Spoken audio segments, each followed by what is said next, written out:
Friends ಎಲ್ಲರಿಗೂ ನಮಸ್ಕಾರ. ನಾನು ನಿಮ್ಮ ಸ್ನೇಹಿತ ಸರ್ ಸಂತೋಷ್. ಫ್ರೆಂಡ್ಸ್, ಇವತ್ತು ಒಂದು ಬಹಳ ಖುಷಿಯ ವಿಚಾರ. ಯಾಕೆಂದರೆ ನಮ್ಮ ಹಾವೇರಿ ಜಿಲ್ಲಾ ಬ್ಯಾಡಗಿ ತಾಲೂಕು ಬುಡಪನಹಳ್ಳಿ ಗ್ರಾಮದಲ್ಲಿ ಒಂದು ವಿದ್ಯಾರ್ಥಿ ಆಂಧ್ರ ಪ್ರದೇಶದಲ್ಲಿ ಕ್ವಿಜ್ ಎಕ್ಸಾಮಿನೇಷನ್ ಒಂದು ಕಾರ್ಯಕ್ರಮದಲ್ಲಿ ಫಸ್ಟ್ ಪ್ರೈಸ್ ಪಡೆದು ಟ್ರೋಫಿ ತಂದು ನಮಗೆಲ್ಲರಿಗೂ ಈ ಊರಿನ ಗ್ರಾಮಕ್ಕೆ ಒಂದು ಒಳ್ಳೆಯ ಒಂದು ಹೆಸರನ್ನು ತಂದು ಕೊಟ್ಟಿದ್ದಾನೆ. ಬನ್ನಿ, ಅಲ್ಲಿ ಯಾವ ರೀತಿ ಅವನಿಗೆ ಕ್ವಿಜ್ ಅನುಭವ ಯಾವ ರೀತಿ ಇತ್ತು ಅನ್ನೋದ್ರ ಬಗ್ಗೆ ಅವನ ಅನಿಸಿಕೆಗಳನ್ನ ಮುಖಾಂತರ ನೀವೇ ಕೇಳಿ ಬನ್ನಿ ಫ್ರೆಂಡ್ಸ್. Congratulation brother. ಹೌದು, ಅಂದಾಗಿ ನೀವು ಕ್ವಿಜ್ ಕಾರ್ಯಕ್ರಮದಲ್ಲಿ ಭಾಳ ಪ್ರಥಮ ಸ್ಥಾನ ಪಡೆದು ನಮ್ಮ ಊರಿನ ಒಂದು ಗ್ರಾಮಕ್ಕೆ ಭಾಳ ಹೆಸರನ್ನು ತಂದು ಕೊಟ್ಟಿದ್ರಿ. ಅದೊಂದು ಭಾಳ ನಮಗೆ ಖುಷಿ ವಿಚಾರ. ಹೌದು, ಅಂದಾಗಿ ನೀವು ನಿಮ್ಮ ಸಿಲೆಬಸ್ ಯಾವ ಥರ ಇತ್ತು, ನಿಮ್ಮ ಕ್ವಿಜ್ ಒಂದು ಓದ್ತಾ ಇರೋ ಒಂದು ರೀತಿ ಯಾವ ಥರ ಇತ್ತು, ಅಲ್ಲಿ ಯಾವ ಥರ ಕ್ವಶನ್ ಕೇಳಿದ್ರು, ನೀವು ಯಾವ ಥರ ಸ್ಟಡಿ ಆಗಿದ್ರಿ ಅನ್ನೋದ್ರ ಬಗ್ಗೆ ಈ ಪ್ರೇಕ್ಷಕರು ನಮ್ಮ ಸಾರ್ವಜನಿಕರಿಗೆ ಸ್ವಲ್ಪ ನಿಮ್ಮ ವಿಷಯನ ಹಂಚಿಕೊಳ್ಳಿ. ನಮಸ್ಕಾರಗಳು. ನನ್ನ ಹೆಸರು ಅಜ್ಜಪ್ಪ ಯಲ್ಲಪ್ಪ ಚಿನ್ನವರ್, ಸರ್ಕಾರಿ ಪ್ರೌಢಶಾಲೆ ಬುಡಪನಹಳ್ಳಿ ಓದ್ತಾ ಇದ್ದೀನಿ. ನಾನು ಮೊದಲನೇದಾಗಿ ನಾನು ಹೇಳ್ಬೇಕೆಂದ್ರೆ ನಾನು ಗ್ರಂಥಾಲಯಕ್ಕೆ ಹೋಗಿ ಎಲ್ಲ ಸ್ಟಡಿಯನ್ನು ಮಾಡ್ತೀನಿ. ಮಹಾಭಾರತ ಮತ್ತು ರಾಮಾಯಣ ಎಲ್ಲ ಡೀಪ್ ಸ್ಟಡಿ ಮಾಡ್ಕೊಂತ ಇತರೆ ಬುಕ್ಗಳನ್ನೆಲ್ಲ ಓದ್ತಾ ಇದ್ದೀನಿ. ಆ ನಂತರ ನನಗೆ ಒಂದು ದಿವಸ ಭಾಷೆ ಮಿಷನ್ ಪ್ರೌಢಶಾಲೆ ಧಾರವಾಡ ಒಂದು PDF ಬಂತು. ಅಲ್ಲಿಂದ ಸರ್ ಸೋಮನಾಥ್ ಸರ್ ಅಂತ PDF ಹಾಕಿದ್ರು. ಆ ಸರ್ ಕೂಡ ನಾನು ಲಿಂಕ್ ಒತ್ತಿಗಿ ಅದರಲ್ಲಿ 220 ಜನದಲ್ಲಿ ಲಿಂಕ್ ಮತ್ತು ಕ್ವಿಜ್ ಅಟೆಂಡ್ ಆದೆ. ಆ ಕ್ವಿಜ್ನಲ್ಲಿ 10ನೇ ಸ್ಥಾನ ಪಡೆದು ಸೆಕೆಂಡ್ ಪ್ಲೇಸ್ 4,000 ರೂಪಾಯಿ ಬಹುಮಾನವನ್ನು ಕೊಟ್ಟಿದ್ದರು. ಸೆಕೆಂಡ್ ಪ್ಲೇಸ್ ಮತ್ತೆ ಹಾಗೆ ಮರನೇ ದಿವಸ ಮುಂದಿನ ಹಂತ ಆಂಧ್ರ ಪ್ರದೇಶದಲ್ಲಿ ಅಂತ ಹೇಳಿದಾಗಲೇ ನಾನು ತಿಳ್ಕೊಂತ ಹೋದೆ. ಮತ್ತೆ ಶಾಲೆಯಲ್ಲೆಲ್ಲ ಸರ್ನೆಲ್ಲ ಕೇಳ್ಕೊಂತ ಹೋದೆ. ಮತ್ತೆ ಆ ನಂತರ ನನಗೆ ಜನವರಿ 12ನೇ ತಾರೀಕಂದು ಮತ್ತೆ ಬಂತು ಮಿಸ್ ಕಾಲ್. ಏನಪ್ಪ ಅಂದರೆ ಜನವರಿ 14ಕ್ಕೆ ಹೋಗೋದು ಅಂತ ಹೇಳಿದರು. ತದನಂತರ 12ನೇ ತಾರೀಕು ಮೆಸೇಜ್ ಬಂತು, 14ನೇ ತಾರೀಕು ಹೋಗೋದಂಥದ್ದು. ನಾನು 15ನೇ ತಾರೀಕು ಸಾಯಂಕಾಲ 3 ಗಂಟೆಗೆ ಇಲ್ಲಿಂದ 3 ಗಂಟೆಗೆ ಬಿಟ್ಟು ಧಾರವಾಡದಲ್ಲಿ ಹೋದೆ. ಧಾರವಾಡ ಭಾಷೆ ಮಿಷನ್ ಪ್ರೌಢಶಾಲೆಯಲ್ಲಿಂದ 10 ಜನ ಕಲೆಕ್ಟ್ ಆಗಿ ಆಂಧ್ರ ಪ್ರದೇಶಕ್ಕೆ ಹೋದ್ವಿ. ಬೆಳಗ್ಗೆ 9:00 ಸ್ಟಾರ್ಟ್ ಆಯಿತು. 11ನೇ ಸ್ಥಾನ ನಂದಿತ್ತು. 11ನೇ ಸ್ಥಾನ ನಂದು ಬರೋತ್ಲೆ ನನಗೆ 50ನೇ ಒಂದೇ ಹಂತದಲ್ಲಿ 50 ಕ್ವಶನ್ ಕೇಳಿ ಅದರಲ್ಲಿ 49 ಅಂಕ ಪಡೆದು 2ನೇ ಪ್ಲೇಸನ್ನು ಪಡೆದುಕೊಂಡೆ. ತದನಂತರ ಅದರಲ್ಲಿ 2ನೇ ಸ್ಥಾನ ಪಡೆದುಕೊಂಡ ನಂತರ ಮತ್ತೆ ಒಂದು ಸ್ವಲ್ಪ ರೆಸ್ಟ್ ಕೊಟ್ಟು ನನ್ನ ಮತ್ತೆ ಕರೆದುಕೊಂಡ್ರು 2ನೇ ಸ್ಥಾನದಲ್ಲಿ. 2ನೇ ಹಂತದಲ್ಲಿ ಕರೆದುಕೊಂಡ ನಂತರ ನನ್ನ 100 ಅಂಕಗಳನ್ನು 100 ಕ್ವಶನ್ ಕೇಳಿ 100 ಅಂಕಗಳನ್ನು ಗಳಿಸಿಕೊಂಡೆ. ಅಲ್ಲಿ ನನಗೆ ಪ್ರಥಮ ಸ್ಥಾನ ಪಡೆದುಕೊಂಡು ಅಲ್ಲಿಂದ ಬುಡಪನಹಳ್ಳಿ ಹಾವೇರಿ ಜಿಲ್ಲೆ ಬ್ಯಾಡಗಿ ತಾಲೂಕು ಬುಡಪನಹಳ್ಳಿ ಕರ್ನಾಟಕ ಅಂತಂದು ನನಗೆ ಅಲ್ಲಿಂದ ಎಲ್ಲರೂ ಕೂಗ್ಯಂತ ನನಗೆ ಸನ್ಮಾನ ಮಾಡಿ ಅಲ್ಲಿಂದ ತದನಂತರ ನಮ್ಮ ಊರಿಗೆ ನನ್ನ ಮರಳಿ ಕಳಿಸಿದರು. ಧನ್ಯವಾದ. ಅಂದಾಗ ಅಲ್ಲಿ ನಿಮ್ಗೆ ಯಾವ ತರ ನಿಮಗೆ ಕ್ವಶನ್ ಆನ್ಸರ್, ಯಾವ ತರ ಸಿಲೆಬಸ್ ಕ್ವಶನ್ ಆನ್ಸರ್ ಕೇಳಿದ್ರು ನಿಮಗೆ? 90 ಪ್ರಶ್ನೆಗಳು ಬರೀ ರಾಮಾಯಣ ಮಹಾಭಾರತ, 10 ಪ್ರಶ್ನೆಗಳು ಮಾತ್ರ ಸಿಲೆಬಸ್ ಗಣಿತ ಮತ್ತು ಕನ್ನಡ ಮಾತ್ರ ಕೇಳುತ್ತಾರೆ. ಗಣಿತದಲ್ಲಿ 5 ಕ್ವಶನ್, ಕನ್ನಡದಲ್ಲಿ 5 ಕ್ವಶನ್. ಮಹಾಭಾರತ 90% ಮಾತ್ರ ಮಹಾಭಾರತನೇ ರಾಮಾಯಣನ ಕೇಳ್ತಾರೆ. 40% ರಾಮಾಯಣ, 50% ಮಹಾಭಾರತ ಕೇಳ್ತಾರೆ. ಹೌದು, ಅಂದಾಗೆ ಈಗ 90% ರಾಮಾಯಣ ಮಹಾಭಾರತದ ಬಗ್ಗೆ ಕ್ವಶನ್ ಇದ್ವು ಅಂತೀರಾ. ಆದ್ರೆ ನಿಮ್ಮ ಸ್ಕೂಲಲ್ಲಿ ಸಿಲೆಬಸ್ ಓದಿರ್ತೀರಿ, ಆದ್ರೆ ರಾಮಾಯಣ ನೀವು ಸಿಲೆಬಸ್ ಯಾವ ತರ ಎಲ್ಲಿ ನೀವು ರೆಫರ್ ಮಾಡಿದ್ರಿ? 4 ಶಾಲೆಗಳಂತೆ ಬಂದು ನಾನು ಸೀದಾ ಗ್ರಂಥಾಲಯಕ್ಕೆ ಹೋಗಿ ಗ್ರಂಥಾಲಯದಲ್ಲಿ ಮಹಾಭಾರತನ ಮತ್ತು ರಾಮಾಯಣನ ಬುಕ್ಕನ್ನ ಹಿಡಿತಿದ್ದೆ. ಅದರಲ್ಲಿ ನಾ ಹಿಂದಿನ ದಿನ ಯಾವ್ದು ಓದಿದ್ನೆ ಮುಂದಿನ ದಿನ ಅದ್ರ ಮುಂದೆಲ್ಲ ಓದ್ತಿದ್ದೆ. ಹಾಗಾಗಿ ಹಂಗ ಓದ್ತಾ ಡೀಪ್ ಸ್ಟಡಿ ಆಯ್ತು ಅದು ರಾಮಾಯಣ. ಅಂದ್ರೆ ನಿಮ್ಮ ಗ್ರಾಮ ಪಂಚಾಯತಿ ಮಟ್ಟದಲ್ಲಿ ಇರ್ತಕ್ಕಂಥ ಗ್ರಂಥಾಲಯದಲ್ಲಿ ರಾಮಾಯಣ ನಿಮಗೆ ಬೇಕಾಗಿರೋ ಎಲ್ಲಾ ಸೌಲಭ್ಯ ನಿಮ್ಗೆ ಆ ಪುಸ್ತಕಗಳು ನಿಮಗೆ ಅವೈಲೇಬಲ್ ಅದಾವು. ಧಾರವಾಡದಲ್ಲಿ ರಾಮಾಯಣ ಮಹಾಭಾರತ ಹೊರತುಪಡಿಸಿ ಬದಲಾಗದವ್ರು ಅಂತ ಬುಕ್ ಕೇಳಿದ್ರು. ಆ ಬುಕ್ ನಾನು ಓದಿದ್ದೇ ಇಲ್ಲ. ಒಂದು ದಿವಸ ಅಚಾನಕ್ ಹೋಗಿ ಆ ಬುಕ್ ಹಿಡಿದುಕೊಂಡಾಗ ಅದನ್ನು ಕ್ವಶನ್ ಬಂದಿತ್ತು. ಆ ಕ್ವಶನ್ ಅಟೆಂಡ್ ಆಗಿ ಅಲ್ಲಿ 10ನೇ ಸ್ಥಾನವನ್ನು ಬಹುಮಾನ ಪಡೆದಿದೆ ಆ ಬುಕ್ದಲ್ಲಿ ಓದಿ ಕೂಡ. ಅಂದ್ರೆ ನೀವು ಆಲ್ಮೋಸ್ಟ್ ಅಲ್ಲಿ ನೀವು ಗ್ರಂಥಾಲಯದಲ್ಲಿ ಒಂದು ಸ್ಟಡಿ ಮಾಡಿರ್ತಕ್ಕಂಥ ಬುಕ್ಗಳು ಅಲ್ಲಿ ನಿಮಗೆ ಕ್ವಿಜ್ ಕಾರ್ಯಕ್ರಮ ಅಲ್ಲಿ ಬಂದಿದ್ದು. ಆದ್ರೆ ಆಂಧ್ರದಲ್ಲಿ ಮಾತ್ರ ಮಹಾಭಾರತ ಮತ್ತು ರಾಮಾಯಣ ಬಿಟ್ಟು ಯಾವ ಬಂದಿಲ್ಲ. ಈಗ ನೆಕ್ಸ್ಟ್ ನೀವು ಮತ್ತೆ ಈಗ ಎಲ್ಲಿ ನಿಮಗೆ ಮುಂದಿನ ತರಬೇತಿ ಎಲ್ಲಿ ಕ್ವಿಜ್ ಕಾರ್ಯಕ್ರಮ? ಜನವರಿ 31ಕ್ಕೆ ಗುಜರಾತ್ನಲ್ಲಿ. ಅಂದಾಗೆ ಈಗ ನಿಮ್ಮ ಗ್ರಾಮ ಪಂಚಾಯತಿ ಮಟ್ಟದಲ್ಲಿ ಇರ್ತಕ್ಕಂಥ ಈ ಗ್ರಂಥಾಲಯ ಮೇಲ್ವಿಚಾರಕರು ಅವರ ಹೆಸರು ಮೇಲ್ಚಾಲಕರು ಸುಧಾ ಮೊಟೆಬಿನೂರ್ ಅಂತ. ಅವ್ರಿಗೆ ಇದನ್ನ ನೀವು ಟ್ರೋಫಿ ನೋಡಿ ನೀವು ಓದಿರ್ತಕ್ಕಂಥ ದಿನ ನಿಮ್ಮನ್ನ ಅವ್ರು ನೋಡ್ತಿದ್ರು, ನೀವು ಸಿಲೆಬಸ್ ಅದನ್ನ ತರಬೇತಿ ಪಡೆಯೋದನ್ನ ನೋಡಿ ಓದ್ತಾ ಇರೋದನ್ನ ನೋಡಿ ಅವರು ಈ ತರ ಫಸ್ಟ್ ಬಂದದ್ದು ನಮ್ಮ ಗ್ರಂಥಾಲಯದಲ್ಲಿ ಓದಿರ್ತಕ್ಕಂಥ ವಿದ್ಯಾರ್ಥಿ ನಮ್ಮನಿ ಕ್ವಿಜ್ ಕಾರ್ಯಕ್ರಮದಲ್ಲಿ ಗೆದ್ದು ಪ್ರಥಮ ಸ್ಥಾನ ಗಳಿಸ್ಯಾನ ಅನ್ನೋದಕ್ಕೋಸ್ಕರ ಅವ್ರಿಗೆ ಬಹಳ ಖುಷಿಯಾಗಿರ್ಬೇಕಂತ. ಆಗಿದೆ ಅವ್ರಿಗೂ ಬಹಳ ಖುಷಿಯಾಗಿದೆ. ಎಲ್ಲರಿಗೆ ಪರಿಚಯ ಮಾಡಿ ನನ್ನ ಫೋಟೋವನ್ನು ಮತ್ತೊಂದು ಗ್ರೂಪ್ ನಲ್ಲಿ ಸಬ್ಸ್ಕ್ರೈಬ್ ಮಾಡಿ ಅವರು ಬಹಳ ಖುಷಿ ಪಟ್ಟಿದ್ದಾರೆ. ಮತ್ತೆ ನಮ್ಮೂರನ್ನು ಎತ್ತಿಡಿದ ಕೀರ್ತಿ ಅಂತಂದು ಎಲ್ಲಾ ಸ್ಟೇಟಸ್ ಎಲ್ಲ ಹಾಕಿ ನನಗೊಂದು ಗೌರವವನ್ನು ನೀಡಿದ್ದಾರೆ ಅವರು. ಹೌದು, ಅಂದಾಗ ಈಗೆಲ್ಲ ಮತ್ತೆ ಗ್ರಾಮ ಪಂಚಾಯತಿ ಇದೆ, ನಿಮ್ಗೆ ಗ್ರಂಥಾಲಯಕ್ಕೆ ಕಂಪ್ಯೂಟರ್ ಕೂಡ ಈಗ ಅವೈಲೇಬಲ್ ಮಾಡಿದ್ದಾರೆ. ಮಕ್ಕಳಿಗೆ ಓದಲಿಕ್ಕೆ ಒಂದು 9ನೇ ಕ್ಲಾಸಿನವರೆಗೂ 1ರಿಂದ 9ನೇ ಕ್ಲಾಸಿನವರೆಗೂ ಫೋನ್ ನಲ್ಲಿ ಅವ್ರು ತರಬೇತಿ ಕೊಡಬಹುದು. ಸ್ಟೋರಿ ಸಣ್ಣ ಸಣ್ಣ ಕಥೆಗಳ ಸ್ಟೋರಿಗಳನ್ನ ಪಡಿಬಹುದು. ಆ ತರ ವ್ಯವಸ್ಥೆ ಕೂಡ ಈಗ ಅವೈಲೇಬಲ್ ಅದಾವಲ್ಲ. ಈಗ ಹೆಚ್ಚಿನ ನೀವು ಮುಂದಿನ ತರಬೇತಿಗಳು ಪಡಿಬೇಕಂದ್ರೂ ಕೂಡ ಗ್ರಂಥಾಲಯದಲ್ಲಿ ಕಂಪ್ಯೂಟರ್ ಮುಖಾಂತರ ನೀವು ಅಲ್ಲಿ ಯೂಸ್ ಮಾಡಿ ನೀವು ಕಂಪ್ಯೂಟರ್ ತರಬೇತಿ ಪಡ್ಕೊಂಡು ಅಲ್ಲಿ ಅದ್ರ ಥ್ರೂನು ನಿಮ್ಗೆ ಗೊತ್ತಿರತಕ್ಕಂತ ವಿಷಯಗಳನ್ನ ತಿಳ್ಕೋಬಹುದು. ಇದು ಅಂದಾಗೆ ನಿಮ್ಗೆ ಗ್ರಾಮ ಪಂಚಾಯತಿ ಮಟ್ಟದಲ್ಲಿ ನಿಮ್ಗೆ PDO ಗ್ರಾಮ ಪಂಚಾಯತಿ ಅಧಿಕಾರಿಗೂ ಅವರು ಕೂಡ ನಿಮ್ಗೆ ಬಹಳ ಖುಷಿ ವ್ಯಕ್ತಪಡಿಸಿದ್ದಾರೆ. Okay, all the best. ಅಲ್ಲಿ ಕೂಡ ನೀವು ಈ ಪ್ರಥಮ ಸ್ಥಾನ ಗಳಿಸಿ ಬರಲಿ. ಓಕೆ, ಅಂದಾಗೆ ಫ್ರೆಂಡ್ಸ್, ಅಂದಾಗೆ ತಮ್ಮ ಮಕ್ಕಳಿಗೂ ಕೂಡ ನಿಮ್ಮ ಗ್ರಾಮ ಪಂಚಾಯತಿ ಮಟ್ಟದಲ್ಲಿ ಇರ್ತಕ್ಕಂಥ ಗ್ರಂಥಾಲಯಕ್ಕೆ ತಮ್ಮ ಮಕ್ಕಳನ್ನ ಶಾಲೆಯ ಬಿಡುವಿನಲ್ಲಿ ಅವ್ರನ್ನ ಕಳಿಸಿ ಅಲ್ಲಿ ಎಲ್ಲಾ ತರ ಪುಸ್ತಕಗಳು ಇರ್ತವು. ಆಮೇಲೆ ಅವರಿಗೆ ಈಗ ಕಂಪ್ಯೂಟರ್ ಅವೈಲೇಬಲ್ ಐತಿ ಅಂದ್ರೆ ಕಂಪ್ಯೂಟರ್ ಸತಿಗೆ ಅವ್ರಿಗೆ ಓದುವ ಒಂದು ತಿಳ್ಕಲಿಕ್ಕೆ ಕಂಪ್ಯೂಟರ್ ಸತಿಗೆ ಅದು ಇಟ್ಟಿದ್ದಾರೆ. ಆಮೇಲೆ 1ರಿಂದ 9ನೇ ತಾರೀಕಿನವರೆಗೂ 9ನೇ ತರಗತಿವರೆಗೂ ಮೊಬೈಲ್ನಲ್ಲಿ ಫ್ರೆಂಡ್ಸ್. ಅದೇ ರೀತಿಯಾಗಿ ನಮ್ಮ ಅಜ್ಜಪ್ಪ ಪಚ್ಚನವರಂತ ನಮ್ಮ ಕ್ವಿಜ್ ಕಾರ್ಯಕ್ರಮದಲ್ಲಿ ಪ್ರಥಮ ಸ್ಥಾನ ಪಡೆದಂಥ ಆ ವಿದ್ಯಾರ್ಥಿ ಈ ನಮ್ಮ ಬುಡಕಮಳಿ ಗ್ರಾಮದ ವ್ಯಾಪ್ತಿಯಲ್ಲಿರ್ತಕ್ಕಂಥ ಈ ಗ್ರಂಥಾಲಯದಲ್ಲಿ ಇದನ್ನ ಸ್ಟಡಿ ಮಾಡಿ ಅವ ಒಂದು ಪ್ರಥಮ ಸ್ಥಾನ ಬರೋಕ್ಕೆ ಕಾರಣ ಆಗಿದೆ. ಅದೇ ಗ್ರಂಥಾಲಯಕ್ಕೆ ನಾವು ಬಂದಿದ್ದೇವೆ. ಬನ್ನಿ ಫ್ರೆಂಡ್ಸ್, ಹಾಗೆ ಈ ಗ್ರಂಥಾಲಯದಲ್ಲಿ ಇರ್ತಕ್ಕಂಥ ಒಂದು ಪುಸ್ತಕಗಳ ಬಗ್ಗೆ ಆ ವಿಚಾರಕರು ಅವರು ಮೇಡಮ್ ಅವ್ರು ಏನು ಹೇಳ್ತಾರೆ, ಅವರಲ್ಲಿ ಆ ವಿದ್ಯಾರ್ಥಿ ಫಸ್ಟ್ ಬಂದಿದ್ದಕ್ಕೆ ಅವರಲ್ಲಿ ಇರ್ತಕ್ಕಂಥ ಖುಷಿ ಯಾವ ಥರ ವ್ಯಕ್ತಪಡಿಸ್ತಾರೆ ಅನ್ನೋದ್ರ ಬಗ್ಗೆ ಬನ್ನಿ ಅದನ್ನು ತಿಳ್ಕೊಳ್ಳೋಣ. ಬನ್ನಿ ಫ್ರೆಂಡ್ಸ್.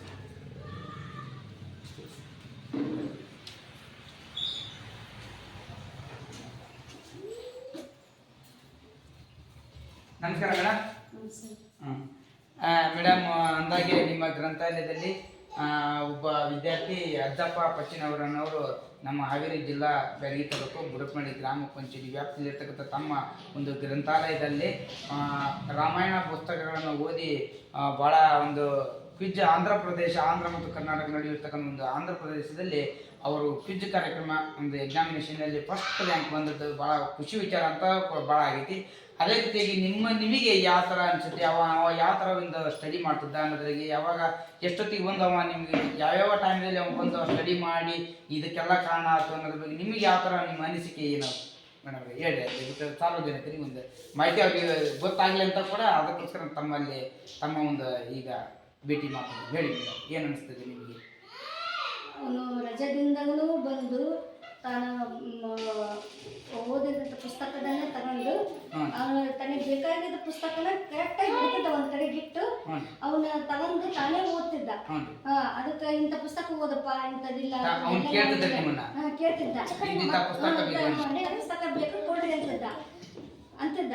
ನಾವು ಏನ್ ಮಾಡ್ತಿದ್ವಿ, ಪುಸ್ತಕನ ಹುಡುಕಿ ಕೊಡ್ತಿದ್ದೆ. ನಾನು ಹುಡುಕಿ ಕೊಟ್ಟಾಗ ತಗೊಂಡು ಅವನ್ನ ಮಿಸ್ ನಾನು ಮನೆಗೆ ಹೋಯ್ತೀನಿ ಅಂತಂದ. ಒಯ್ಯಪ್ಪ ನೀನು ಓದಪ್ಪ ಅಂತ ಹೇಳ್ತಿದ್ದೆ ನಾನು. ಮತ್ತೆ ಮನೆಗೆ ತಗೊಂಡು ಅಲ್ಲಿ ಹೋಗಿ ಓದ್ಯಾನ. ಇಲ್ಲಿ ಬಂದು ಕುತ್ಕೊಂಡು ಸಾಯಂಕಾಲ ಸ್ಕೂಲಿಂದ ಬೆಳತ್ತಿನ 5 ಗಂಟೆ ಇಲ್ಲಿ ಬಂದು ಕುತ್ಕೊಂಡು ಇಲ್ಲಿ ಓದ್ತಿದ್ದ. 7 ಗಂಟೆ ಮಟ್ಟ, ರಾತ್ರಿ 7 ಗಂಟೆ ಮಟ್ಟ ಹೌದೌದು. 7 ಮಟ್ಟ 8 ಗಂಟೆ ಮಟ್ಟನೇ ಇರ್ತೇವೆ ನಾವು. ಮಕ್ಕಳು ಇದ್ದೆ ಅಂದ್ರೆ ನಾವು 7-8 ಗಂಟೆ ಮಟ್ಟನೇ ಇಲ್ಲೇ ಇರ್ತೇವೆ ನಾವು. 8 ಗಂಟೆ ಮಟ್ಟನೂ ಮಕ್ಕಳು ಅಂದ್ರೆ ಎಲ್ಲ ಬಹಳ ಮಕ್ಕಳುಗಳು 7 ಗಂಟೆವರೆಗೂ ಇಲ್ಲಿ ಸ್ಟಡಿ ಬಂದು ಮಾಡ್ತಾವೆ. ಹೌದು, ಸ್ಟಡಿ ಮಾಡ್ತಾವು, ಹೋಮ್ವರ್ಕ್ ಮಾಡ್ಕೊಂತಾವು, ತಮಗೆ ಗೊತ್ತಿಲ್ಲದು ನಮ್ಮನ್ನ ಕೇಳ್ತಾವು. ಆಮೇಲೆ ಕ್ವಶನ್ ಆನ್ಸರ್ ಬಾಯ್ಪಾಟ್ ಮಾಡ್ಕೊಂಡು ಅವ್ರು ನಾವು ಕೇಳ್ತೇವೆ, ಕ್ವಿಜ್ ನಡೆಸ್ತೇವೆ, ಇಲ್ಲಿ ಕಾರ್ಯಕ್ರಮನೂ ಮಾಡ್ತೇವೆ ನಾವು. ಅವರ ಮೆಂಟಲಿ ಡೆವಲಪ್ಮೆಂಟ್ ಆಗೋಕ್ಕೋಸ್ಕರ ಅದನ್ನು ಮಾಡ್ತೇವೆ ನಾವು. ಆಮೇಲೆ ಮಕ್ಕಳು ಶನಿವಾರ ಭಾನುವಾರ ಅಂತ ಫುಲ್ ಮಕ್ಕಳು ಇಲ್ಲೇ ಇರ್ತಾವು. ಶನಿವಾರ ಭಾನುವಾರ ಅಂತ ನಾವು ಮನೆಗೆ ಹೋಗಂಗಿಲ್ಲ, ಊಟದ ಸತಿ ಹೋಗಲ್ಲ. ಅಂದ್ರೆ ನೀವು ಕರೆ ಏನಾರ ಕರೀಲಿಕ್ಕೆ ಹೋಗ್ತಿರೋ ಏನು ಅವರ ಈಗ ಬರೋಕೆ ಆಲ ರೂಢಿ ಆಗಿದ್ದಾರೆ? ಇಲ್ಲಿಗೆ ಬರ್ತಾರೆ, ಅವ್ರು ದಿನಾನು ಇಲ್ಲಿಗೆ ಬರ್ತಾರೆ. ಸ್ಕೂಲ್ ಹೋಗಿ ಟೀಚರ್ಗೆ ಸರ್ಗೆ ನಾವು ಹೇಳಿ ಬರ್ತೀವಿ, ಆ ಮಕ್ಕಳನ್ನ ಕಳಿಸ್ಕೊಡ್ರಿ ಅಂತಂದು. ಪ್ರೇಯರ್ ಟೈಮ್ ಹೋಗಿರ್ತಾರೆ, ನಾವು ಹೋಗಿ ಹೇಳಿ ಬರ್ತೀವಿ. ಹೈಸ್ಕೂಲ್ ಮತ್ತು ಪ್ರೈಮರಿ ಸ್ಕೂಲ್ಗೆ ಹೋಗಿ ಹೇಳಿ ಬಂದಾಗ ಆ ಮಕ್ಕಳನ್ನ ಸ್ಕೂಲ್ ಟೀಚರ್ ಮತ್ತು ಸರ್ಗಳು ಇಲ್ಲಿ ಕಳಿಸ್ತಾರ. ಶನಿವಾರ ಭಾನುವಾರ ಮಾತ್ರ ಫುಲ್ ಇಲ್ಲಿ ಮಕ್ಕಳು ಇರ್ತಾವೆ. SSLC ವರೆಗೂ ಇರ್ತಾವೆ, 1ನೇ ಕ್ಲಾಸಿಂದ ಹಿಡಿದು SSLC ವರೆಗೂ ಬಂದಿರ್ತಾವ ಮಕ್ಕಳು. ಬಂದು ತಮಗೆ ಬೇಕಾಗಿದ್ದ ಪುಸ್ತಕಗಳನ್ನ ತಗೋತಾರ. ಕಥೆ ಪುಸ್ತಕಗಳಿದಾವೆ, ಆಮೇಲೆ ಜನರಲ್ ನಾಲೆಜ್ ಪುಸ್ತಕ ಇದಾವೆ, ಎಲ್ಲಾ ಪುಸ್ತಕಗಳು ಅಧ್ಯಾತ್ಮದ ಅದಾವು. ಆಮೇಲೆ ತಮಗೆ ಈಗ ನಿಮ್ಮ ಸ್ಟೂಡೆಂಟ್ ಈಗ ಫಸ್ಟ್ ರ್ಯಾಂಕ್ ಪ್ರಥಮ ಸ್ಥಾನ ಪಡೆದಿದ್ದಾರೆ ಅಜ್ಜಪ್ಪನವರು. ಅವರು ಹೆಚ್ಚಾಗಿ ಯಾವ ಪುಸ್ತಕಗಳನ್ನು ಓದ್ತಾ ಇರ್ತಾರೆ ಅಂತ ಮೇಡಮ್ ಅವ್ರನ್ನ ಕೇಳಿ ತಿಳ್ಕೊಳೋಣ.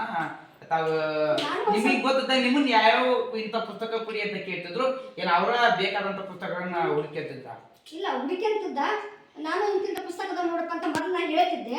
ಹೇಳಿದಾಗ ಅವನು ಹುಡುಕಿಂತಿದ್ದ. ಹುಡುಕಂದು ಮಿಸ್ ಈ ಪುಸ್ತಕ ಬೇಕು ಕೊಡ್ರಿ ಅಂತಿದ್ದ. ಮತ್ತೆ ನಾನು ರೆಸಿಪ್ಟ್ ಎಂಟ್ರಿ ಮಾಡಿ ಆ ಪುಸ್ತಕಗಳನ್ನ ತಗೊಂಡು ಮನೆಗೆ ಹೋಗ್ತಿದ್ದ ಅವನು. ಮತ್ತೆ ಇಲ್ಲೇ ಕುತ್ಕೊಂಡು ಓದ್ತಿದ್ದ ಅವನು. ಇಲ್ಲಿ ಕುತ್ಕೊಂಡು ಅಲ್ಲಿ ಕಂಪ್ಯೂಟರ್ ರೂಮ್ ಐತಿ, ಕಂಪ್ಯೂಟರ್ ರೂಮ್ ಕುತ್ಕೊಂಡು ಅಲ್ಲಿ ಓದ್ತಿದ್ದ. ಕಂಪ್ಯೂಟರ್ ಸೌಲಭ್ಯ ಐತಿ ಮಕ್ಕಳಿಗೆ, ಕಂಪ್ಯೂಟರ್ ಕೂಡ ಸೌಲಭ್ಯ ಕೊಟ್ಟಿದ್ದಾರೆ ನಮ್ಗೆ. ಚಾತಿ ಆನ್ ಇದಾವಲ್ಲ, ಈಗ ರನ್ನಿಂಗ್ ನಾಗ ಇದಾವು, ಮಾಡ್ಬೋದು. ವರ್ಕ್ ಬಂದು ಎಲ್ಲ ಮಕ್ಕಳು ಅದರಲ್ಲಿ ಸ್ಟಡಿ ಮಾಡ್ಬೋದು. ಈಗ ಫೋನ್ ಕೊಟ್ಟಿದ್ದಾರೆ ಮಕ್ಕಳಿಗೆ, ಫೋನ್ ಯೂಸ್ ಆಗ್ಲಿ ಅಂತಂದ್ರೆ ಅದ್ರೊಳಗೆ ಸ್ಟೋರೀಸ್.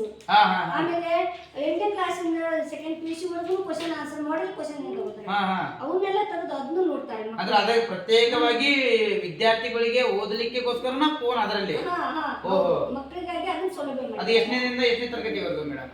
8ನೇ ಕ್ಲಾಸಿಂದ ಹಿಡಿದು PUC 2nd ಇಯರ್ ವರೆಗೂ ಅದ್ರ ಮಾಡೆಲ್ ಕ್ವಶನ್ಗಳು. ಆ ಕ್ವಶನ್ಗಳನ್ನ ಬಂದು ಮಕ್ಕಳೆಲ್ಲ ನೋಡ್ಕೊಂಡು ಅವರೆಲ್ಲ ತಮಗೆ ಬೇಕಾಗಿದ್ದೆಲ್ಲ ಬರ್ಕೊಂಡು ಹೋಗ್ತಾರೆ. ಫೋನ್ ನೋಡ್ಬೋದಾ ಎಲ್ಲ ಈಗ ಅದಾವ? ಫೋನ್ ಇಲ್ಲೇ ಇದೆ. ಇದನ್ನ ನಿಮ್ಮ ವೈಯಕ್ತಿಕ ಇದರದ ಮೇಡಮ್ ಏನ ಸರ್ಕಾರದವರ ವಿದ್ಯಾರ್ಥಿಗಳಿಗೆ ಗ್ರಂಥಾಲಯದಲ್ಲಿ ಸ್ಟಡಿ ಮಾಡಕ್ಕೋಸ್ಕರ ಕೊಟ್ಟಿರ್ತಾರೆ? ಗ್ರಂಥಾಲಯಕ್ಕಾಗಿ ಗ್ರಾಮೀಣ ವಿಕಾಸನ ಸಂಸ್ಥೆದವರು ಈ ಫೋನ್ ಮತ್ತು ಕಂಪ್ಯೂಟರ್ ಕೊಟ್ಟಿದ್ದಾರೆ. ಅದಕ್ಕಿಂತ ಮೊದಲು ತಾಲೂಕ್ ಪಂಚಾಯತಿಂದನೂ ಒಂದು ಕಂಪ್ಯೂಟರ್ ನಮಗೆ ಕೊಟ್ಟಿದ್ದಾರೆ. ಆ ಕಂಪ್ಯೂಟರ್ ಎಲ್ಲಾ ಮಕ್ಕಳು ಯೂಸ್ ಮಾಡಿಕೊಂಡು ಇದೆಲ್ಲ ಕರೆಂಟ್ ಎಲ್ಲ ವ್ಯವಸ್ಥೆ ಐತಿ, ಫ್ಯಾನಿನ ವ್ಯವಸ್ಥೆ ಐತಿ, ಎಲ್ಲಾ ವ್ಯವಸ್ಥೆ ನಮಗೆ. ಗ್ರಾಮ ಪಂಚಾಯತಿ ಗ್ರಾಮ ಅಭಿವೃದ್ಧಿ ಪಂಚಾಯತ್ ಡೆವಲಪ್ಮೆಂಟ್ ಆಫೀಸರ್ ಆದ ಯಾರು ಗ್ರಾಮ ಪಂಚಾಯತಿ PDO ಆದ ಪರಶುರಾಮ್ ಅಗಸ್ನಳ್ಳಿ ಅವರು ತಮಗೆ ಬೇಕಾದಂತ ಈ ಪುಸ್ತಕ ಸೌಲಭ್ಯ ವಿದ್ಯಾರ್ಥಿಗಳು ಇಂಥದ್ದು ಬೇಕಂದಾಗ ಅವರು ಕೂಡ ಬಹಳ ಬಹಳ ಸ್ಪಂದಿಸ್ತಾರ. ಹೌದೌದು. ಅವ್ರು ಬಂದ ಮೇಲೆ ಪರಶುರಾಮ್ ಸರ್ PDO ಸರ್ ಅವ್ರು ಬಂದ ಮೇಲೆ ನಮ್ಮ ಗ್ರಂಥಾಲಯ ಹೌದ್ರಿ. ಅವರು ಈ ವಿದ್ಯಾರ್ಥಿಗಳು ಈ ತರ ಕ್ರಿಯೇಟಿವಿಟಿ ಇರ್ತಕ್ಕಂಥ ವಿದ್ಯಾರ್ಥಿಗಳಿಗೆ ಮಾತ್ರ ಬಹಳ ಪ್ರೋತ್ಸಾಹ, ಬಹಳ ಆಕರ್ಷಕ ಪಡ್ತಾರೆ ಅಂತ ಕೇಳ್ಬಿಟ್ಟಿದ್ದೀನಿ. ಬಹಳ ಆಸಕ್ತಿವಂತರ ಸರ್ ಅವರು. ಅವ್ರು ಸಿಕ್ಕಿರೋದು ನಮ್ಮ ಪುಣ್ಯ. ಅದಕ್ಕೆ ಸಾಥ್ ಕೊಟ್ಟಿರೋರು ಅಧ್ಯಕ್ಷರು, ಗ್ರಾಮ ಪಂಚಾಯತಿ ಅಧ್ಯಕ್ಷರು ಬಸಪ್ಪ ದಿಳಪ್ಪ ಗೌರ್ವರು. ಅವರಿಬ್ಬರು ಸೇರ್ಕೊಂಡು ನಮ್ಮ ಗ್ರಂಥಾಲಯವನ್ನ ಈ ಮಟ್ಟಕ್ಕೆ ತಗೊಂಡ್ಬಂದಿದ್ದಾರೆ. ಬಹಳಷ್ಟು ಇಂಪ್ರೂವ್ಮೆಂಟ್ ಮಾಡಿದ್ದಾರೆ. ಕೆಲವೊಂದ್ ಕಡೆ ಮೇಡಮ್ ಎಷ್ಟೋ ಹಳ್ಳಿಗಳಲ್ಲಿ ಗ್ರಂಥಾಲಯ ಇದಾವು, ಆದ್ರೆ ಈ ತರ ಗ್ರಂಥಾಲಯದಲ್ಲಿ ಪುಸ್ತಕಗಳು ಅವೈಲೇಬಲ್ ಅದಾವು, ಆಮೇಲೆ ಕಂಪ್ಯೂಟರ್ ಅವೈಲೇಬಲ್ ಐತಿ, ಆಮೇಲೆ ಈ ಫೋನ್ಗಳು ಅವೈಲೇಬಲ್ ಐತಿ ಅಂತ ಯಾವುದು ಗೊತ್ತಿರಲ್ಲ ಅನಿಸ್ತೈತಿ. ಯಾಕಂದ್ರೆ ನಮ್ಮೂರಲ್ಲಿ ಬುಡಕನಹಳ್ಳಿಯಲ್ಲಿ ಎಷ್ಟ ಜಾಸ್ತಿ ಇದು ಈ ತರ ಬೆಳಕಿ ಬಂದೈತೆ ಅಂತ ನನ್ನ ಅನಿಸಿಕೆ ಮೇಡಮ್. ಯಾಕಂದ್ರೆ ಎಲ್ಲಾ ಕಡೆ ಗ್ರಂಥಾಲಯ ಇದಾವ, ಮಕ್ಳು ಹೋಗ್ತಾ ಇರಲ್ಲ. ಗ್ರಂಥಾಲಯ ಐತೆ ಅಂತ ಅಲ್ಲಿ ಏನ್ ಮಾಡ್ಬೇಕು, ಅಲ್ಲಿ ಪುಸ್ತಕಗಳು ಇರ್ತಾವ ಇಲ್ಲ, ನಾವ್ ಹೆಂಗ್ ಕೇಳಿ ತಗೋಬೇಕು ಅನ್ನೋದ್ರ ಬಗ್ಗೆ ಕೆಲವೊಂದ್ ಇನ್ನೂ ಬೆಳಕಿಗೆ ಬಂದಿರಲ್ಲ. ಅದಕ್ಕೋಸ್ಕರ ಅದಕ್ಕೆ ನೀವ್ ಏನ್ ಹೇಳಕ್ ಇಷ್ಟಪಡ್ತೀರಿ ಎಲ್ಲಾ ಮಕ್ಕಳಿಗೆ? ಎಲ್ಲ ಮಕ್ಕಳಿಗೆ ಅವ್ರಿಗೆ ಇದನ್ನ ಪಡ್ಕೋಬೇಕು ಅಂತ ಹೇಳ್ತೇನೆ ನಾನು. ಬೇರೆ ಕಡೆ ಇಷ್ಟೊಂದು ಸೌಲಭ್ಯ ಇಲ್ಲ, ಹೌದಾ? ಫೆಸಿಲಿಟಿ ಯೂಸ್ ಮಾಡ್ಕೋಬೇಕು. ಯೂಸ್ ಮಾಡ್ಕೊಳ್ಳಿ. ಎಲ್ಲಾ ಕಡೆ ಸೌಲಭ್ಯ ಅವು ಬೇಕಾದಂತ ವಿದ್ಯಾರ್ಥಿಗಳು ಏನೇನ್ ಬೇಕಲ್ಲ, ಪಠ್ಯ ಪುಸ್ತಕಗಳಾತು, ಆಮೇಲೆ ಕಂಪ್ಯೂಟರ್ ವ್ಯವಸ್ಥೆಗಳಾತು, ಫೋನ್ ವ್ಯವಸ್ಥೆಗಳಾತು ಎಲ್ಲವೂ ಇರ್ತಾವು. ಆದ್ರ ಆಯಾ ಗ್ರಾಮ ಪಂಚಾಯತಿ ಮಟ್ಟದಲ್ಲಿ ಹೋಗಿ ಗ್ರಾಮ ಪಂಚಾಯತಿ ಅಭಿವೃದ್ಧಿ ಅಧಿಕಾರಿಗಳಾದ PDOರ್ನರೇ ಕೇಳಿ, ನಮ್ಮ ಗ್ರಂಥಾಲಯದಲ್ಲಿ ಮೇಲ್ವಿಚಾರಕರು ಯಾರು ಗೊತ್ತಿಲ್ಲಕ್ರೆ ಅವ್ರನ್ನ ಕೇಳಿ ಗ್ರಂಥಾಲಯ ಎಲ್ಲೈತಿ ಅದ್ ನಿಮ್ಗೆ ತಿಳ್ಕೊಂಡು ಅದ್ರಲ್ಲಿ ಮೇಲ್ವಿಚಾರಕರು ಭೇಟಿಯಾಗಿ ನಮ್ಗೆ ಇಂಥ ಪುಸ್ತಕಗಳು ಬೇಕು ಮೇಡಮ್, ಮೇಡಮ್ ಕೇಳ್ಬೋದು, ಸರ್ನ ಕೇಳ್ಬೋದು, ಅವ್ರನ್ನ ಕೇಳಿ ನಿಮಗೆ ಬೇಕಾದಂತ ಪುಸ್ತಕಗಳನ್ನ ಓದಿ ಇದೇ ರೀತಿಯಾಗಿ ತಮ್ಮ ಮಕ್ಕಳು ಕೂಡ ಇದೇ ರೀತಿಯಾಗಿ ಪ್ರಥಮ ಸ್ಥಾನ ಅವರಲ್ಲಿ ಇರ್ತಕ್ಕಂಥ ಪ್ರತಿಭೆಯನ್ನು ಹೊರಗೆ ಹಾಕಿಸಿ ಓದಿಸಿ ಅವರಲ್ಲಿ ಇರ್ತದೆ ಮೆಂಟಲಿಟಿ ಡೆವಲಪ್ಮೆಂಟ್ ಮಾಡೋದ್ರ ಅಲ್ದೇನೆ ತಮ್ಮ ಮಕ್ಕಳನ್ನ ಒಳ್ಳೆ ದೊಡ್ಡತನ ಸ್ಥಾನಕ್ಕೆ ನೀವು ಬೆಳೆಸ್ಬೇಕಂತ ನೀವ ಒಂದು ನಾನು ಕೇಳ್ಕೊಳೋದು ಮೇಡಮ್. ಅಂದಾಗೆ ಕಂಪ್ಯೂಟರ್ ನೀವು ಒಂದು ಸ್ವಲ್ಪ ನೋಡ್ಕೊಂಡ್ ಬಂದ್ಬಿಡೋಣ ಬನ್ನಿ madam.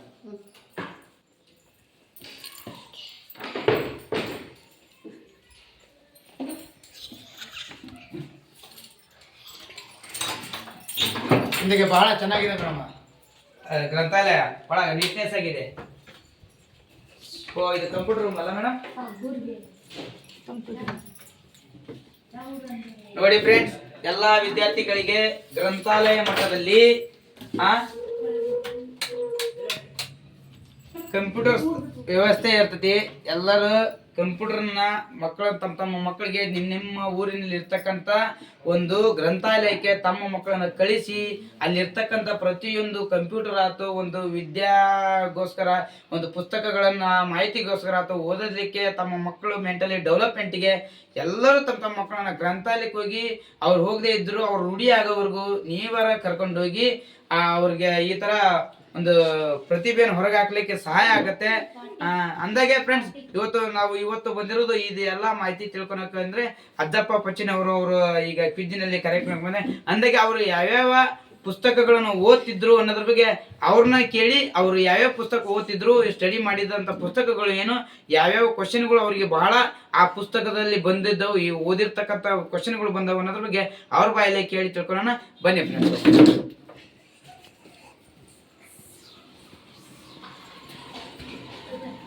Hello brother. Friends, Ajjappa ಪಚ್ಚನವರು ಅಂತ ಅಂದಾಗೆ ನಾವು ತಿಳ್ಕೊಂಡಂಗೆ ಈಗ ಗ್ರಂಥಾಲಯದಲ್ಲಿ ಅವರು ಈಗ ಆಲ್ರೆಡಿ ತಮ್ಮ ಕೆಲವೊಂದು ಪುಸ್ತಕಗಳನ್ನು ಓದ್ತಾ ಇದ್ದಾರೆ.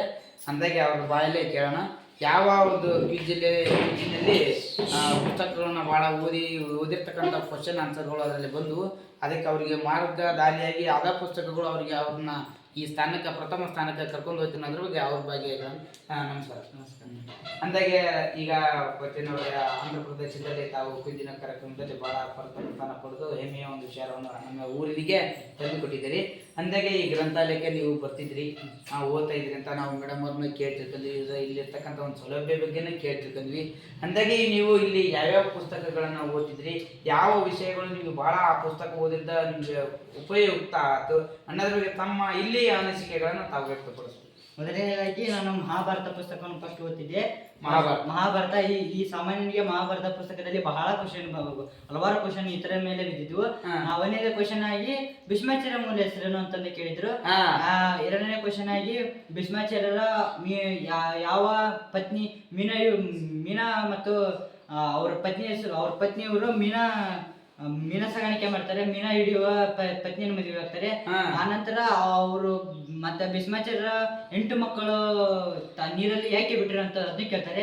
ಆ ಕ್ವಶನ್ ಬಂದಿತ್ತು. ಮತ್ತೆ ಬಹಳವಾಗಿ ಭೀಷ್ಮಾಚಾರ್ಯ. ಹಲೋ ಫ್ರೆಂಡ್ಸ್, ಇವತ್ತು ಇಷ್ಟೋ ತನಕ ನೀವು ನೋಡಿರುವ ಮಾಹಿತಿ ಗೊತ್ತಿರ್ಬೋದು. ಒಂದು ಗ್ರಂಥಾಲಯಕ್ಕೆ ಹೋಗಿದ್ವಿ. ಆಗ ವೈಯಕ್ತಿಕ ಅಜ್ಜಪ್ಪ ಪಚ್ಚಿನವರು ಅವರ ವೈಯಕ್ತಿಕ ಅನಿಸಿಕೆಗಳನ್ನು ಕೇಳಿದ್ವಿ. ಅಂದಾಗೆ ಇವತ್ತು ಮತ್ತು ಅವ್ರ ಮನೆಗೆ ಕೂಡ ಬಂದಿದ್ದೀವಿ ಫ್ರೆಂಡ್ಸ್. ಇದೇ ನೋಡು ನಮ್ಮ ವಿದ್ಯಾರ್ಥಿಯ ಒಂದು ಆಂಧ್ರ ಪ್ರದೇಶದಲ್ಲಿ ಫಸ್ಟ್ ರ್ಯಾಂಕ್ ಬಂದಿರ್ತ ವಿದ್ಯಾರ್ಥಿಯ ಒಂದು ಇದು ಮನೆ. ಈ ಬಡ ವಿದ್ಯಾರ್ಥಿ ಬಡತನದಲ್ಲಿ ಈ ಒಂದು ನಮ್ಮ ಹಳ್ಳಿಗೆ ಒಂದು ಒಳ್ಳೆ ಒಂದು ಹೆಸರನ್ನು ತಂದಿದ್ದಾನೆ ಫ್ರೆಂಡ್ಸ್. ಬನ್ನಿ ಅಂದಾಗೆ ಅವರ ಮನೆಗೆ ಎಲ್ಲಿರ್ತಕ್ಕಂಥ ಅವ್ರ ತಾಯಿಯ ಅನಿಸಿಕೆ, ತಾಯಿಯಲ್ಲಿ ಒಂದು ಬಾಯಲ್ಲಿ ಏನು ಅನಿಸಿಕೆ ಬರ್ತೈತೆ ತನ್ನ ಮಗನ ಬಗ್ಗೆ ಅನ್ನೋದ್ರ ಬಗ್ಗೆ ಒಂದು ಸಣ್ಣ ಒಂದು ಮಾಹಿತಿ ತಿಳ್ಕೊಂಬರೋಣ ಬನ್ನಿ ಫ್ರೆಂಡ್ಸ್. ಹಲೋ ಫ್ರೆಂಡ್ಸ್, ಅದೇ ರೀತಿಯಾಗಿ ಇವತ್ತು ನಾವು ಅಜ್ಜಪ್ಪ ಯಲ್ಲಪ್ಪ ಪಚ್ಚಿನವರು ಅವರ ವಿದ್ಯಾರ್ಥಿನಿ ಫಸ್ಟ್ ಬಂದನಲ್ಲ ಅವ್ರ ಮನೆಗೆ ಬಂದಿದ್ದೀವಿ. ಅಂದಾಗೆ ಅವ್ರ ಬಗ್ಗೆ ಅನಿಸಿಕೆ, ಅವರ ತಾಯಿ ಅವರಲ್ಲಿರ್ತಕ್ಕಂಥ ಒಂದು ಯಾವ ಥರ ಖುಷಿ ಬಗ್ಗೆ ವ್ಯಕ್ತ ಏನು ಹೇಳ್ತಾರೆ ಅನ್ನೋದ್ರ ಬಗ್ಗೆ ಬನ್ನಿ ಕೇಳೋಣ ಫ್ರೆಂಡ್ಸ್. ಬನ್ನಿ. ನಮಸ್ಕಾರ.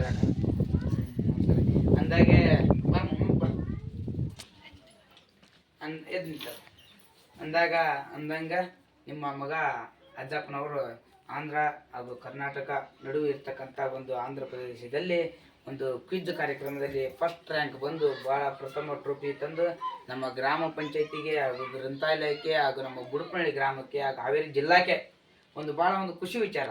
ಯಾಕಂದ್ರೆ ಇನ್ನು ಮುಂದೆ ಹೋದ್ ಅಲ್ಲಿವರೆಗೂ ಅವ ವಿದ್ಯಾರ್ಥಿ ಹೋಗ್ಯಾನಂದ್ರ ಬೇರೆ ವಿದ್ಯಾರ್ಥಿಗಳು ಒಂದು ದಾರಿದೀಪ ಆದಂಗೆ ಹೌದಾ? ಅಂದಾಗೆ ನಿಮಗೆ ಯಾವ ತರ, ನಿಮಗೆ ಖುಷಿ ಯಾವ ತರ ಏನ್ ಅನ್ಸುತ್ತೆ, ನಿಮಗೆ ಯಾವ ತರ ನಿಮ್ಮ ಅನಿಸಿಕೆ ಏನು? ಅವನಿಗೆ ಓದಕ್ಕೆ ನೀವೆಲ್ಲ ಎಷ್ಟು ಕಷ್ಟಪಡ್ತಿದ್ರಿ ಏನು ನಿಮ್ಮ ಅನಿಸಿಕೆ ಹೇಳಿ. ನಾವೇನು ಚೆನ್ನಾಗಿ ಓದಿಸ್ಬೇಕು ಮಾಡ್ಬೇಕು, ಅದನ್ನ ಮುಂದಕ್ಕೆ ಮುಂದೆ ಬರ್ಮ ನಿಲ್ಬೇಕು. ಹಾ ನಾವು ಕಷ್ಟಪಟ್ಟು ನಮ್ಮ ಮಕ್ಕಳು ಓದಿಸಿದಕ್ಕೂ ಒಂದು ಶಾಶ್ವತ ಆಗ್ಬೇಕು. ಹಾ ಹಾ ನೀವೇನ್ ಕೆಲಸ ಮಾಡ್ತೀರಾ ಮತ್ತೆ? ಇದು ಹೊಲ ಮನೆ ಕೆಲಸ, ಕೂಲಿ ಕೆಲಸ, ಕೂಲಿ ಕೆಲಸ ಅಂದ್ರೆ ಯಾವ ಕೆಲಸ? ಇದು ರೈತರ ಕೆಲಸ, ಆಮೇಲೆ ಎನರ್ಜಿ ಕೆಲಸಕ್ಕೆ ಅಂದ್ರೆ ಜಾಬ್ ಕಾರ್ಡ್ ಅಂದ್ರೆ ಜಾಬ್ ಕಾರ್ಡ್ ಐತೆ? ಐತ್ರಿ. ತೋರ್ಸಿ. ನಾವು ಕೆಲಸ ಮಾಡ್ಕೊಂತ ಇದು ಮಾಡೋದು. ಓ ಫ್ರೆಂಡ್ಸ್, ಅಂದಾಗೆ ಎಲ್ಲ ಈಗ ಬಡವರಿಗೆ ಒಂದು ಸ್ವಲ್ಪ ದಾರಿದೀಪ ಅಂದರೆ ಎನರ್ಜಿ ಕೆಲಸ. ದಯವಿಟ್ಟು ಎಲ್ಲ ಹೊಲ ಮನೆ ಕೆಲಸಗಳಿಗೆ ಹೋದಾಗ 300 ರೂಪಾಯಿ 200 ರೂಪಾಯಿ ಹಿಂಗೆ ಕೂಲಿ ಕೊಡ್ತದೆ. ಕೆಲವೊಂದು ಕಡೆಗೆ 150 ಮಹಿಳೆಯರಿಗೆ ಕೂಲಿ ಇರ್ತೈತಿ. ಆ ಕೂಲಿಯಲ್ಲಿ ಮನೆತನ ನಡ್ಸೋಕೆ ಸಾಧ್ಯನೇ ಇಲ್ಲ. ಆದರೆ ಎನರ್ಜಿ ಕೆಲಸ ಭಾಳ ಅತ್ಯುತ್ತಮ, ಎಲ್ಲರಿಗೂ ಉಪಯೋಗ ಆಗೈತಿ. ಯಾಕಂದರೆ ಮನೆಯವರು ಒಂದು ಬೆಳಿಗ್ಗೆ 1 ತಾಸು 2 ತಾಸು ಕೆಲಸ ಮಾಡಿಕೊಂಡು ಬಂದು ಬಿಡುವುದಲ್ಲೇ ಮತ್ತೆ ಬೇರೆ ಕೆಲಸ ಮಾಡಿ ವೈಯಕ್ತಿಕ ಯಾವ ಕುಶಲಕರ್ಮಿಗಳು ಯಾವ ವೈಯಕ್ತಿಕ ಏನಾರ ಮನೆಯಲ್ಲಿ ಇರ್ತಕ್ಕಂಥ ಒಂದು ಕೆಲಸಗಳು ಮತ್ತೆ ಮಾಡಿ ಅದರದ್ದನ್ನು ಫಾಯ್ದೆ ಬಂದು ಅವ್ರ ಮನೆತನ ನಡೆಸ್ಬೋದು. ಎಲ್ಲರೂ ಈಗ ಗ್ರಾಮ ಪಂಚಾಯತಿ ಭೇಟಿ ಕೊಟ್ಟು ಒಂದು ಲೇಬರ್ ಕಾರ್ಡ್ ಮಾಡಿಸಿ ಅಂದ್ರೆ ಕೂಲಿ ಕಾರ್ಮಿಕ ಕಾರ್ಡು, ಜಾಬ್ ಕಾರ್ಡ್ ಅಂತ ಮಾಡಿಸಿರಿ. ನೀವು ಕೂಲಿ ಒಂದು ಕಾರ್ಡ್ ಮಾಡಿಸಿ ನೀವು ಬಡ ವಿದ್ಯಾರ್ಥಿಗಳನ್ನು ಮಾಡಿಸ್ಕೊಂಡು ತಮ್ಮ ಮಕ್ಕಳನ್ನ ಇನ್ನೂ ಓದಿಸ್ಬೋದು. ಅಂದಾಗೆ ಮತ್ತೆ ಮೇಡಮ್ ಅವರ ನೀವು ಅಕಾಡೆಮಿಕ್ ಮನಿ ಈ ತರ ಐತಿ. ನಿಮ್ಮ ಎಷ್ಟು ಮಂದಿ ಮಕ್ಕಳು ನಿಮಗೆ? ಇಬ್ರು ಓದ್ತಾ ಇದ್ದಾರಾ? ಇಬ್ರು ಓದ್ತಾರೆ. ಒಬ್ರು ಡಿಗ್ರಿ ಓದ್ತಾನ್ರಿ. SLC. ಈಗ ಇವನು ಈಗ ಫಸ್ಟ್ ರ್ಯಾಂಕ್ ಬಂದು ಬಹಳ ಖುಷಿ ಆಗಿದೆ. ಸರ್ಕಾರದವರು ಬಹಳ ಒಂದು ನಿಮಗೆ ಖುಷಿ ವಿಚಾರ ಇದು, ಊರಿಗೆ ಒಂದು ಖುಷಿ ವಿಚಾರ. ಅಂದಾಗೆ ಮತ್ತೆ ನೀವು ಈಗ ನಿಮ್ಮ ಯಜಮಾನ್ರಿ ಏನ್ ಕೆಲಸ ಮಾಡ್ತಾರೆ? ಕೂಲಿ ಕೆಲಸ. ಅವರು ಡ್ರೈವಿಂಗ್ ಅಂದ್ರೆ ಲೈನ್ ಗಾಡಿಗಳು ಕೆಲಸ ಮಾಡ್ತಾರೆ.